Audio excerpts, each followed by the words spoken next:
Welcome to the Draft Stack. It's just me today. um, so we're gonna cover some guards that have kind of stood out the last few weeks. Shout out to Jordan. I can't wait till he gets back. So I'm gonna give a little bit of a rundown on kind of like what guards we're gonna cover, and then I'll give you kind of what I've enjoyed about their games.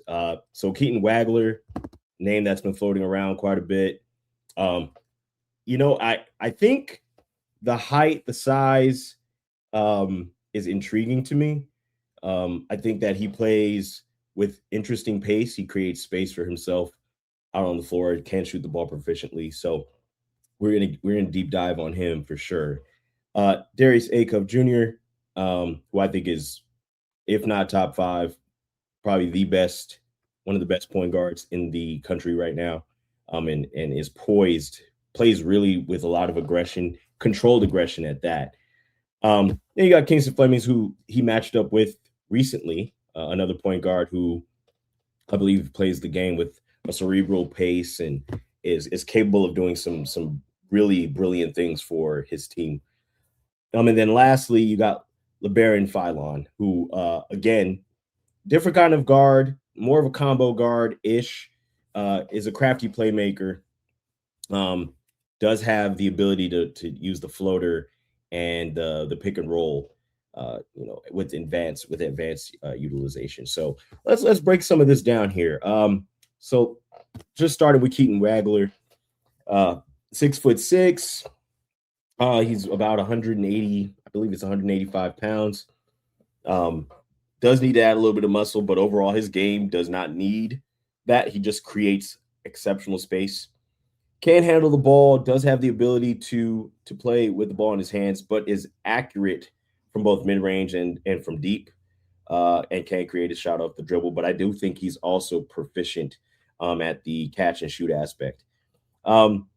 He's not elite in speed, and he's more crafty than he is, a force kind of player, playing with force. But his impact on the game isn't any less forceful, to be truthful. I do think that his handle could be a little bit tighter, and as defense is starting to, will start to game plan for him, he's going to need to be able to have counters for elite defense and game planning. I believe it's his release can start a little bit low, but overall his game, man, he's strung together a few games. He went under the radar a little bit for some people. I have seen his name floating around from other scouts and others covering this upcoming draft. So I believe he's an interesting prospect. Does have 3-and-D skill. Will need to up his defensive ability at consistently playing at that level. And overall, just going through my notes here, he is still developing some vision and decision making. Obviously, he isn't the point guard on his team. So, being more comfortable with creating for others aside from himself couldn't expand his game. And I think, his ability to get open, create space, will improve over time as this season progresses. Really has consistent motor, has a competitive edge, plays within control, just gritty, not afraid of contact. And so really, I think he's a tough player. He is going to go, he's getting talked about, which to my opinion is deserved.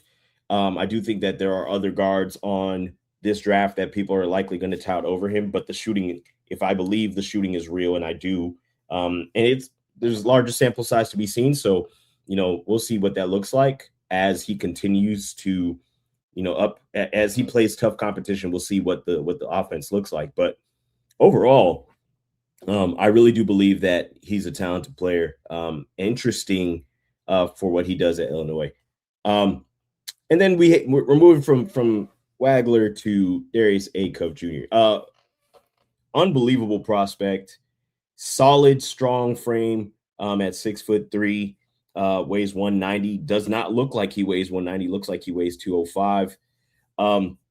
His burst both laterally and verticality wise is unbelievable. I think he's talented with the ball in his hands and creating for others. Um, does have an elite first step. And so the interesting thing for me is seeing how he continues to add to his game to game, and is able to put together his offense in a versatile kind of way. He's capable from shooting, does shoot with repeatable shot prep. Um, he's not the shooter that Wagler is as far as from deep, but he can shoot respectively. He will make you respect him, and that does create driving lanes for him. Um, I do think that he has the ability to pick and roll. A few of the guys on this breakdown will also share that ability. Good with pocket passes. Um, does score first. Can sometimes over dribble a little bit. Not to nitpick too much. I do think that he's a solid player. Strengths on the on ball defensive side, does have mature footwork and is able to play with his chest, less with his hands. It does compete on the ball. Now, I will say that he's not a lockdown defender, but he is competitive defensively, and that's what you want from a player who is developing his game. So from there, his positional fit over time, I do believe that he fits what you want from a point guard. Obviously, the league has trended towards much taller guards at the point guard position. However, I do believe his frame size and the way he uses his body will allow for him to be a solid NBA point guard at some point. We'll see what that looks like. I'm being tentative about that, but I do believe that wherever he gets drafted, he is going to give them solid minutes on the professional level. We'll see what that looks like. From him to Kingston Flemings. So 6'4", the wingspan is 6'9", does have an elite first step as well, does have verticality, can get up off the floor. He is versatile, can score off of closeouts, does use angles well, plays with a nice smooth pace, has a nice arch on his release, and is pretty tough from the free throw line at, I believe, 85%. His playmaking vision, does make quick decisions with the ball, does make reads with the ball, and does have the ability to have high-end passes that you're like, man, he made that pass for his age. That's unbelievable. So that's kind of the player he is.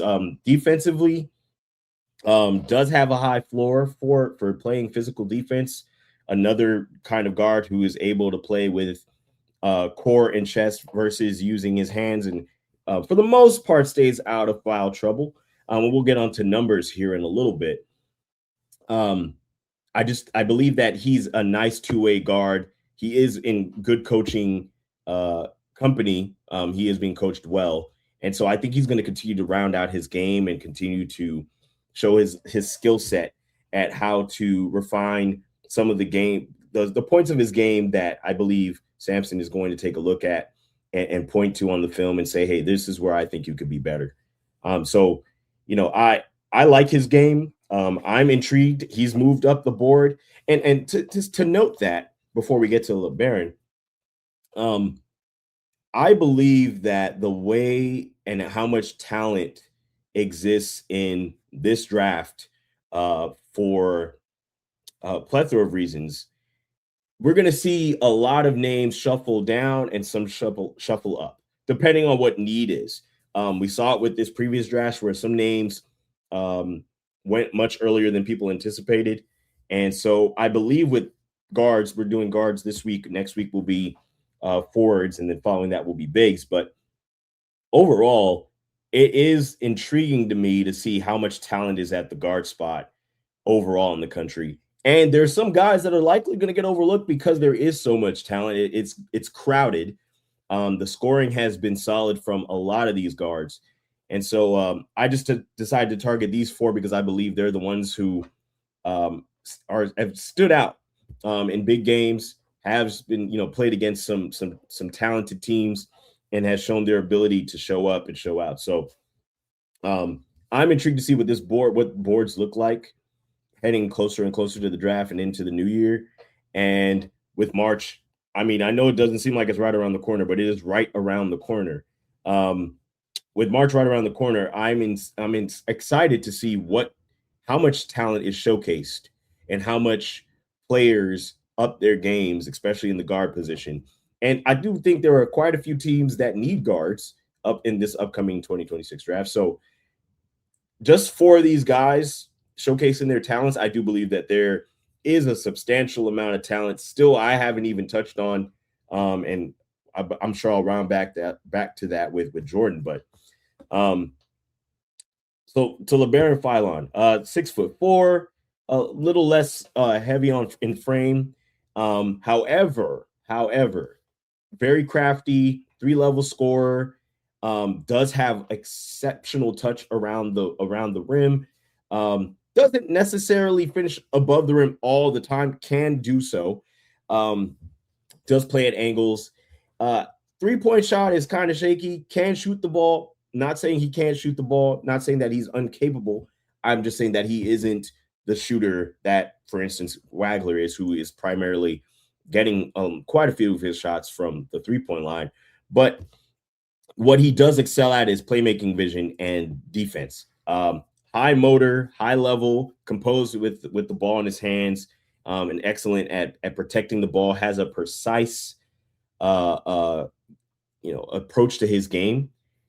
Sometimes he does push the limit with forcing some of those passes into tight windows. However, I think that's just one of those things of wanting to get guys the balls in optimal spots and reacting to what the defense is giving. He could work on not forcing things as much, but overall, I believe that you're seeing a player try to think it through and solve things on the floor on the go. So between that and then the defense, the on-ball defense, pesky defender, does use his quickness, has great anticipation, and is able to play with his hands a little bit to disrupt, and can get some on-ball steals. On the off-ball defense, and I kind of missed that for some of the other guys, but for the off-ball defense, he does rebound well for his size, and is super competitive, does hustle, gives a lot of effort. And so I, again, going back to my point for Fleming, do believe he's a modern NBA playmaking point guard. And I don't necessarily want to box him into point guard because I do think that with the way that the league is right now, you can be a playmaker from both guard positions. I'm not saying that he won't lead, that he can't be a lead guard in certain situations, depending on where he gets drafted, and if he decides to go and decides to declare and that whole process. But overall, I will say that I believe he's excellent for what I believe the league needs in playmaking guards and focusing on kind of on the ability to score, featuring it as a part of their game, but also as the ability to play make. So, which is important. So let's go over the numbers of these prospects over the last couple, just recent games. We'll go over recent games here. So Wagler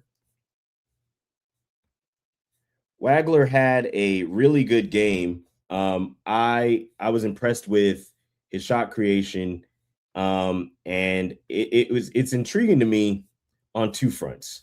The first is he didn't take a lot of shots, right? So efficiency is something that's always going to be important, especially for young guards, and their ability to score the ball. Now, the game ended out in the blowout, but the minutes here's the stats. So 34 minutes for Wagler, 22 points, 7 for 11 shooting, 5 for 6 from 3-point line, shot 3 for 4 from the free throw line, had 8 rebounds, 4 assists, 2 steals, and 2 blocks, 1 turnover, and 1 personal foul, which, again, that is sound for somebody his age and has showed a bit of poise.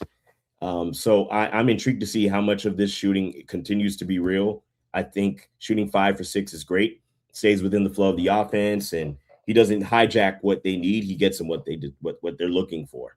And the low fouls and low turnovers is also important, as he does have the ball in his hands occasionally and is creating for himself. So I believe that I do wonder not so much the point total, but the efficiency, how he got to the shots, and how he's able to continue to add nuances to his game. I'm intrigued to see what that looks like throughout the rest of the season upcoming. For Darius Akov Jr., the minutes 39. He had 27 points, shot 9 for 15, 1 for 3 from three, which is not a big amount. So, I'm not really concerned about the 3-point shooting as much. What I do like is that he shot 8 for 11 from the free throw line. I do think he cleaned that up. 10 out of 11 would have been better. That's a difference between winning and losing the game throughout a game's kind of like flow. 7 assists, 5 rebounds. He did have 4 turnovers, unfortunately, 3 personal fouls, which I think it just comes from trying to play, aggressive defense. Does need to control that a little bit more so that he can continue to be available for his team. 1 steal, 1 block. Akov is an interesting player for several fronts. He plays bigger than his stature gives off. As I mentioned before, he is a solid prospect at 6'3". And so I like his game a lot. He did come up against the guy that I'm going to talk about his numbers here right after. But Akov is an interesting prospect. I think that overall, we're going to see him move up the board if he can continue to string these good games to great games together. And he's going to be on a lot of radars. A lot of teams are looking for a guard of his skill set. And so I'm intrigued to see what he looks like throughout the season as well. Houston, again, against Houston and playing for Arkansas. And so that moves us to Kingston Flemings, who finished with 21 points, 7 for 15. He went 0 for 2 from 3, which, again, I'm not really concerned. It's not over 6. It's not over 5. He took the 2 shots, didn't make them, tried to impact the game in a different way. Free throws were 7 for 8. Rebounds were 6. He had 5 assists, 3 steals, 0 blocks, but he had 1 turnover.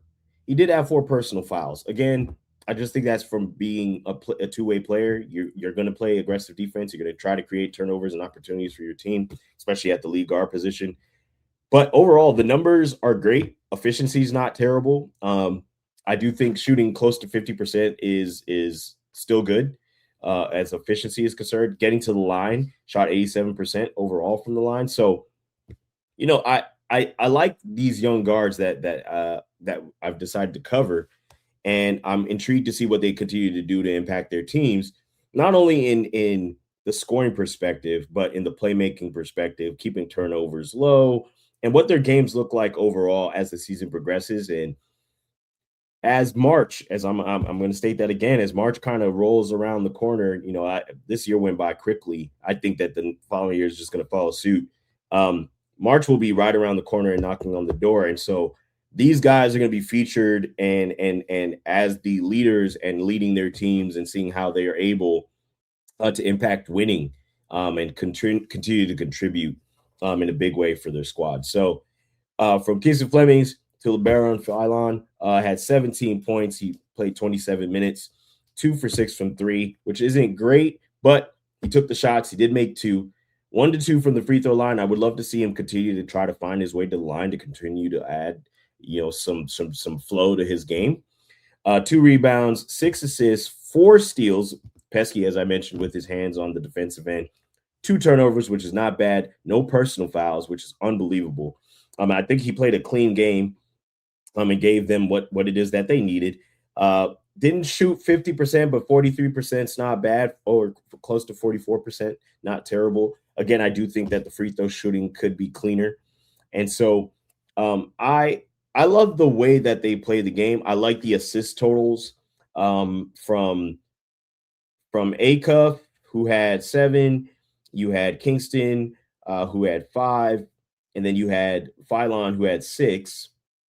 And Keaton Wagler had 4. But he's not a point guard, per se. So these guys are featuring shot opportunities for their teams and not just scoring, not focusing purely on scoring, but having imprints on each part of the game. And I think that's what's going to make each of these guys being looked at March time, draft time, workouts, upcoming combines, some of that stuff that takes place during that process.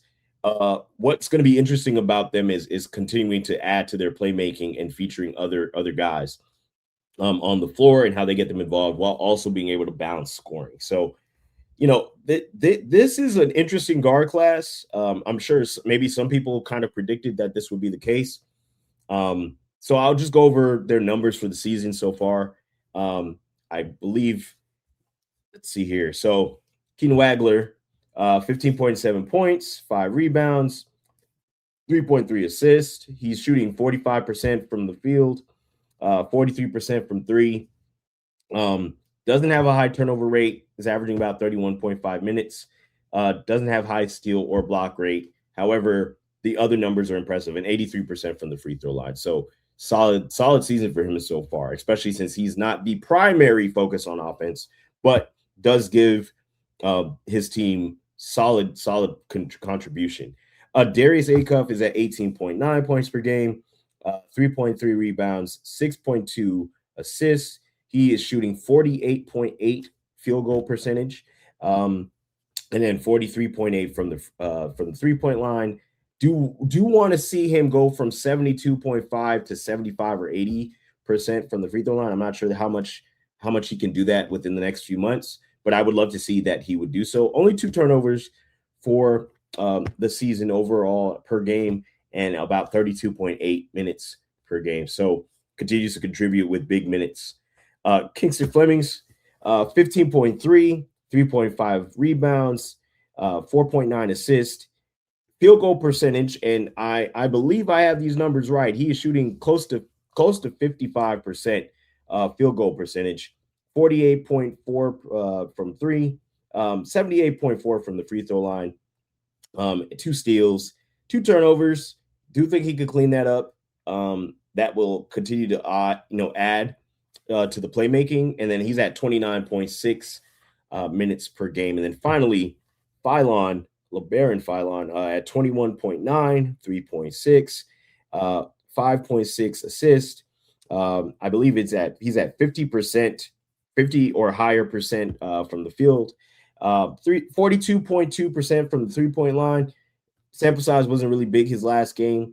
Free throw shooting needs to improve at 72.4. Does have 1.4 steals, so it's a block and a half, and does have 2.8 turnovers. I do think that he needs to clean that up. Those 2.8 should be assists, and that way maybe kind of curbing how much he forces passes into tighter spaces and is able to kind of create a different opportunity for his teammates. And then is playing 28.8 minutes per game. So each of these guys, man, I'm excited about their games. I'm excited about seeing how they, and how I have them broken down is Key Wagler is as a 3-and-D wing, or at least because of his size. I think he's more guard than wing, in my opinion. Does have positional size and good shot prep, so the shooting is smooth. Does have first round potential. Darius Acuff, scoring playmaker, does look to score first, does get guys involved, does have good vision, has some toughness to him, and poise with his shot creation. Casey Fleming is explosive on both sides of the ball, and I do believe that he's going to continue to move up and up and up the board. I'm intrigued to see what decisions teams make with some of these guys heading up into draft time. And then LeBaron Philon, as a crafty playmaker, does have an intriguing way of operating within the pick and roll and using his floater, and has good soft touch. I want to see where he lands in the draft with so much talent that exists from 1 all the way to 30, and then from 30 down, there's still guys that I believe in the second round who can contribute to their teams. So I'm intrigued by each of these guys.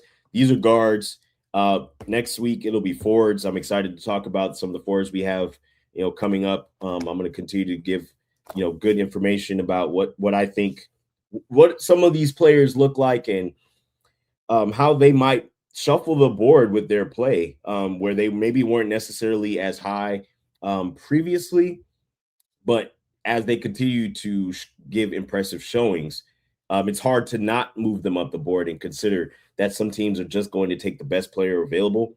Obviously, the top 3 is what it is. I do believe, and I'm saying top 3, I believe top 4, kind of.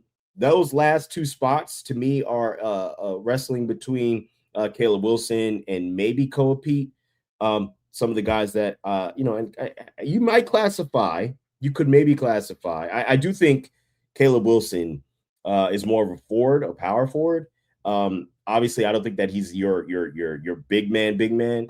Um, However, I think he could play either position depending on what you're looking for and depending on team philosophy. So, but those are some of the guys that we'll touch on. I'm going to give continue to add some research and see some of these games, and I hope to continue to give some good podcast and show episodes for you guys. Can't wait till Jordan is back. Solo Dolo is cool, but I definitely I definitely appreciate having a co-host and his contribution to what we do here at Draft Stack. I don't have much else to say. I hope you guys enjoyed. If you have comments or anything like that, definitely retweet and put that stuff out there. Like if you're watching on YouTube, continue to try to put out quality for you and give you the best that we can. So thanks for all of those who hung out watching with me and got to hear me kind of give a little bit of a breakdown for those who kind of started late. This will be available for you to watch and rewatch. If you have any comments or things that you think feedback is needed, I'm definitely open to that. Questions and thoughts, definitely here for that as well. Appreciate you guys. Catch you on the next one. Peace.